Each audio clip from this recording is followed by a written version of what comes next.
बहुत शुक्रिया आप लोगों का। आज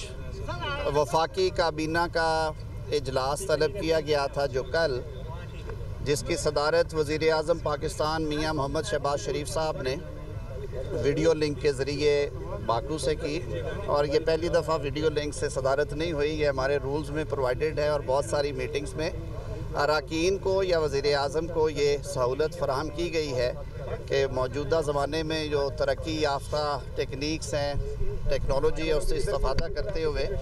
वीडियो लिंक से हम ज्वाइन करते हैं। काबीना को ब्रीफ़ किया गया है जो 27वीं आइनी तरमीम का बिल जो है वो पेश करने जा रही है आज वफाकी हुकूमत। सेनेट ऑफ पाकिस्तान में ये बिल जो है वो पेश किया जाएगा और उसके बाद इस बिल को एक जॉइंट कमेटी के सुपुर्द करने की ख्वाहिश का इजहार किया गया है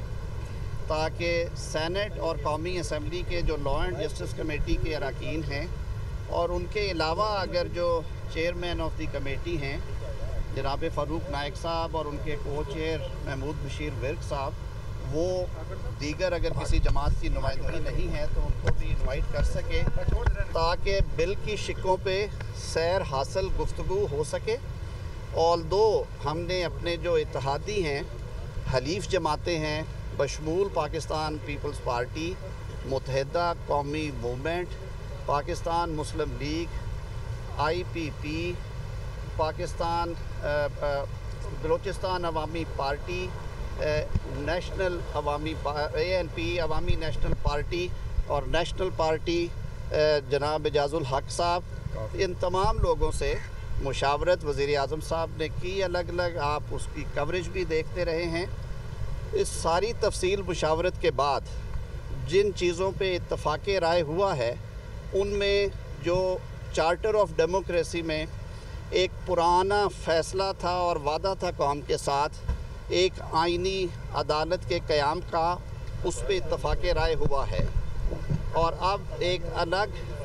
आइनी वफाकी आइनी अदालत के क़याम की तजवीज़ जो है वो बिल की सूरत में पार्लिमान के सुपुर्द की जाएगी। और जैसे मैंने कहा कि पार्लिमान बहस व तमहीज़ के बाद उस पर फ़ैसला करेगी और बिल की मंजूरी के लिए हुकूमत जो है वो अपने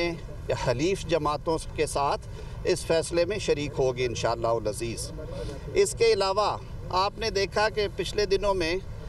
जजेस की ट्रांसफ़र के ऊपर काफ़ी ज़्यादा बहस तमहीज़ हुई और ये एतराज़ भी उठाया गया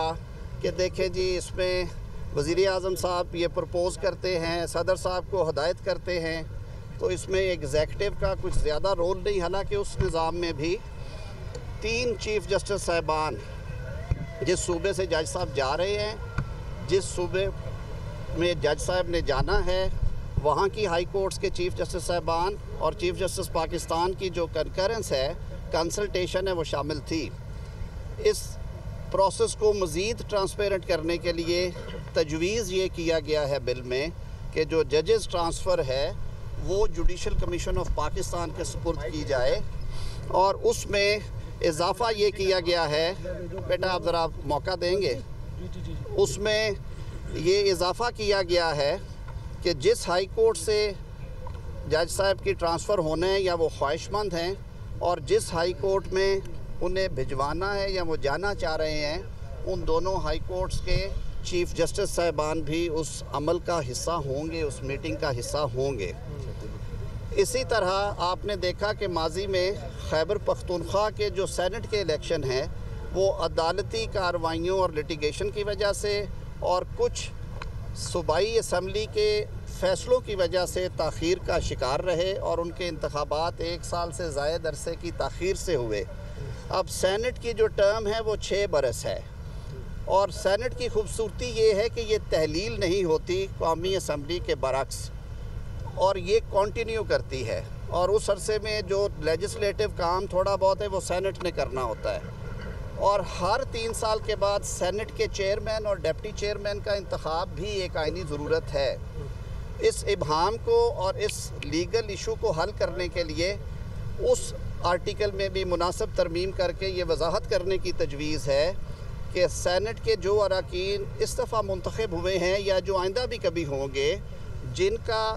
जो 6 साल का टेन्योर है, उसमें से कुछ अरसा जो है वो मिनहा हो चुका है या वो ज़ाया हो चुका है। वो तसव्वुर किया जाएगा कि जैसे वो मेंबर थे, ताकि एक वक्त पे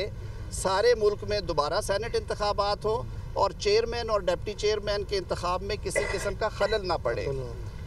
छोटे सूबे जैसे बलूचिस्तान है, खैबर पख्तूनख्वा है, उनका ये तकाजा था कि उनको सूबाई काबीना का जो दिया गया है थ्रेश होल्ड 11% का, क्योंकि उनके असम्बली की सीटें बड़ी मुख्तसर हैं, तो वो महकमे पूरे नहीं होते और 5-5, 6-6 महकमे भी एक एक वज़ीर के सुपुर्द किए जाते हैं। सिंध में भी किसी हद तक ये मामला है। तो उनकी मुशावरत से, उनकी बल्कि तजवीज़ पे उस 11% को 13% करने की तजवीज़ दी गई है। इसी तरह जो एडवाइज़र्स हैं, जो नॉन इलेक्टेड लोग हैं, उनको 5 एडवाइज़र्स की पहले इजाज़त थी, लेकिन अब जो नए सब्जेक्ट्स ऐड हो रहे हैं, आईटी है, कॉमर्स के नए ढंग है और बहुत सारी चीज़ें हैं, तो ये तजवीज़ है कि उसको 5 से 7 करने के लिए पार्लिमान के सामने रखा जाए। आर्टिकल 243 के अंदर हमने माजी में बहुत सारे सबक सीखे हैं और जो स्ट्रेटेजिक और दफाई सब्जेक्ट्स हैं उनके हवाले से हमेशा इस खित्ते के बल्कि ममालिक में काफ़ी ज़्यादा बहस मुबाहिसा रहा है। हालिया पाक भारत कशीदगी और जंग ने भी हमें बहुत सारे सबक सिखाए हैं और हमें ये पता चला है कि अब जो जंग की हैयत है और उसके जो कंटूर्स हैं, उसकी जो हिकमत अमली है वो मुकम्मल तौर पे तब्दील हो चुकी है। तो इस हवाले से जो अपॉइंटमेंट्स हैं उनके तरीक़ाकार को, और जो कुछ ओहदे हैं जो कि पहले आर्मी एक्ट में थे लेकिन 73 के आइन के वक्त उनका ज़िक्र नहीं हो सका, जिसमें एक ओहदा फील्ड मार्शल का है। इसी तरह दुनिया में रवाजन एयर चीफ़ के लिए और नेवल चीफ़ के लिए भी इसके पैरेलल ओहदे मौजूद हैं, तो उनका ज़िक्र करना भी ज़रूरी समझा गया है। और ये तजवीज़ दी गई है कि ये जो एज़ाज़ आप नेशनल हीरोज़ को इन एज़ाज़ात से नवाजते हैं,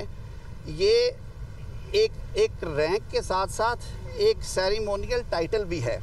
तो ये आया उनके साथ ताहयात रहना चाहिए, ये तजवीज़ है। जहाँ तक कि उनकी कमांड का ताल्लुक है, वो जो लॉ में मौजूद है उसके मुताबिक रेगुलेट होती है और वो उसी तरह से रेगुलेट होती रहेगी। इस बारे में भी मुनासिब तरामीम जो हैं वो पार्लिमान के सामने रखी जाएंगी और आप सबको मालूम है कि आइनी तरामीम जो हैं वो 2/3 अक्सरियत से मंजूर होंगी तो आइन का हिस्सा बनेगी। एक बात की मैं फिर वजाहत भी करता चलूँ कि हमारी एक हलीफ जमात मुत्तहिदा कौमी मूवमेंट ने 26वीं आइनी तरमीम के वक्त आइन के आर्टिकल 140A में तरमीम के लिए वज़ीर आज़म से और पाकिस्तान मुस्लिम लीग नून से यानी हुकूमत से रब्ता किया था और उन्होंने एक बिल जो था वो इंट्रोड्यूस करवा रखा था सेनेट में, जो कि कमेटी के सुपुर्द था। और उस बिल पे वज़ीर आज़म पाकिस्तान की हदायत पे मैंने बतौर वज़ीर कानून उसकी सपोर्ट के हवाले से एक नोट भी वहाँ पे कमेटी में दिया था। वो बिल क्योंकि ऑलरेडी पेंडिंग है स्टैंडिंग कमेटी में, तो वज़ीर आज़म साहब की हदायत पे काबीना ने आज मुझे ये भी हदायत की है कि आज का ये बिल जब सेनेट ऑफ पाकिस्तान में पेश होने के बाद कमेटी के सुपुर्द किया जाए तो उस बिल को भी कमेटी में बहस की जाए और हम पूरी कोशिश करेंगे कि दीगर जो हमारे हलीफ जमातें हैं उनको कन्विंस करें कि इसके ऊपर कंसेंसस डेवलप हो और इसे पास किया जाए। रिसेंटली पंजाब असम्बली से भी एक करारदाद है, वो भी डिस्कस होगी। हमारी एक और हलीफ जमात बलूचिस्तान अवामी पार्टी के पार्लिमानी लीडर सेनेटर मंजूर काकड़ साहब और उनके सदर वफाकी वज़ीर जनाब खालिद मक्सी साहब ने जब मुलाकात की वज़ीर आज़म थे तो उन्होंने एक और बिल की तरफ तवज्जो दिलाई जो कि बलूचिस्तान की सिर्फ सूबाई असम्बली की नशिस्तों में इजाफे के मुतल्लिक है, जिसमें वो कहते हैं कि हमारा जोग्राफियाई जो है सारा नक्शा वो बिल्कुल फ़र्क है और हल्के जो हैं वो 600, 700, 100 किलोमीटर पे मुहित हैं। तो सूबाई असम्बली के हलकों की हद तक उसमें कुछ इजाफा तजवीज़ किया जाए। तो ये दोनों बिल क्योंकि ऑलरेडी लॉ एंड जस्टिस की स्टैंडिंग कमेटी के पास पेंडिंग है तो उनके ऊपर भी गुफ्तगू की जाएगी। और जो मुत्तहिदा के बिल के बारे में जो मैंने कहा है वो काबीना में आज डिस्कस हुआ है। ये सारे इसके खद्दो खाल थे। अब मैंने जाके वहाँ पे काम किया।